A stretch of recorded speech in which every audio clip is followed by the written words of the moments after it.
So if you've been watching my videos for the last couple years, there is different techniques that I have explained. And one thing I want to explain so everybody understands is you get different kinds of riders, right? You get sand specialists, you get hard pack specialists, you get rough track specialists. You need to analyze the dirt that you are riding on. Entering every corner is going to be different depending on the dirt. And why I'm telling you this is because I have videos where I rode a sand track and I'm getting off the brakes as early as possible. I have videos where I am going into hard pack formed ruts that aren't going anywhere, and I'm running that front brake pretty deep into the corners to get my front end to follow the rut. And this is the way you need to look at dirt when you're riding. Sand and mud, soft dirt that is movable, even dry, fluff, pebbly stuff, that dirt moves. So if you are running your brakes deep into the corner on that kind of dirt, you are stopping your wheels, right? So that's the purpose is, brakes stop your wheels from moving, front or rear. If you're riding sand or mud and you are trying to ride your front brake or your rear brake, which I don't really recommend, there are a few spots where you ride your rear brake, but those are few and far between.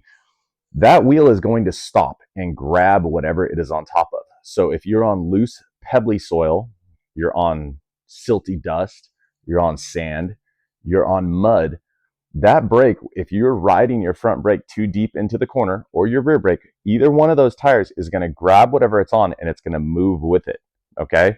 So sand, mud, silt, pebbly, moving dirt, any kind of dirt that is movable, any dirt that you can push with your foot and move it out of the way, you want to get off your brakes as early as possible and let your bike roll. Let both the wheels roll in motion and flow with whatever way that dirt, that moving dirt is going.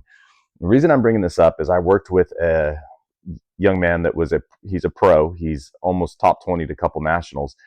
And he said to me, I suck in timed qualifying, but if I make it into the main events, I'm great at the end of the day. Well, the reason that he was having a hard time in timed qualifying, at the outdoor nationals is because that dirt is moving. And so I watched him, and we were riding at my dad's house where it's just corner tracks. And usually when I ride, all the corners form pretty, half circle-ish. They're, like a smooth half circle. I was watching him, and every corner about 75% of the way through would get this crazy hook in it. And I was going, why is this happening?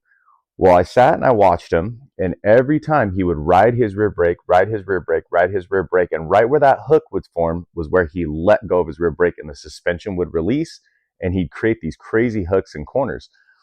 And what happens there is when you're riding your brakes, you're pushing, pushing, pushing. Those wheels are grabbing whatever dirt is going, and then when you release it, boom, then you're going to shoot out and you're going to create these crazy hooks.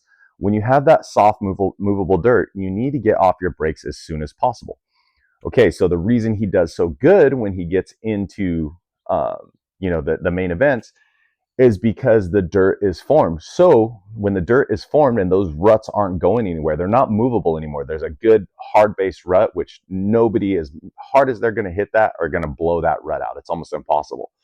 It allows you to ride those brakes a little further when the dirt is more formed and it's not movable.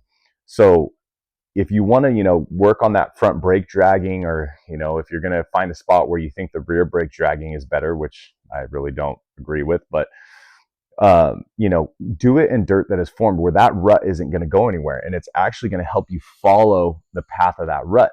But if that dirt is moving, it's movable dirt, you want to get off your brakes as early as possible and let the bike be free. Let the wheels be free. Let the suspension be free.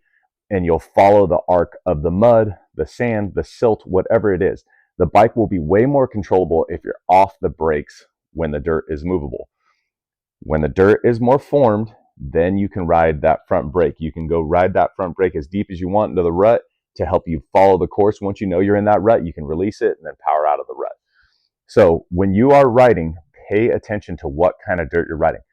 I've seen pros, intermediates, even national pros, they'll get on a sand track and they can't ride sand. Well, it's because they're trying to ride their front brake like they do on hard pack. There's not a catch-all skill for every corner, right? You have to learn how to adapt and analyze the dirt and see what kind of skill is required for the dirt that you are riding on. So next time you go out, look at your track. Are those ruts formed and they're not going anywhere, or is that stuff moving? And I've seen people that ride really good in open practice, and as the day goes on, they get slower. I've seen guys that ride really slow in open practice, and when the track gets beat, they're hauling. You need to learn how to analyze the dirt and use the appropriate technique for what kind of dirt it is. Get off the brakes early, let the bike be free and roll, or do you need to do that little trailing of the front brake into that rut so you can get into that rut, get through it, and get out of it? All right, so next time you go riding, analyze what kind of dirt you're riding on and what kind of technique it's going to take. So like I said, just because you watched one corner video and it said ride your front brake as far in as possible, doesn't mean you do that in sand, doesn't mean you do it in mud. If you watch a video that says brake, get off the brakes completely before the corner, let it roll and exit through the corner, doesn't apply to every kind of dirt. There is different ways to hit and approach every corner, and you need to learn how to analyze what kind of dirt you're riding in and what kind of technique it requires. And after a while, it'll become natural. Like over the years, it's kind of become natural for me. I know when it's muddy, I got to get off the brakes. I know when it's sandy, less brakes. I know when that track dries out and those ruts are hard and they're not going anywhere, I can do a little bit of that front brake drag into corners. And sometimes I do a rear brake drag into corners, depending on play with what you're doing, play with the different techniques, and find out which works on every kind of dirt.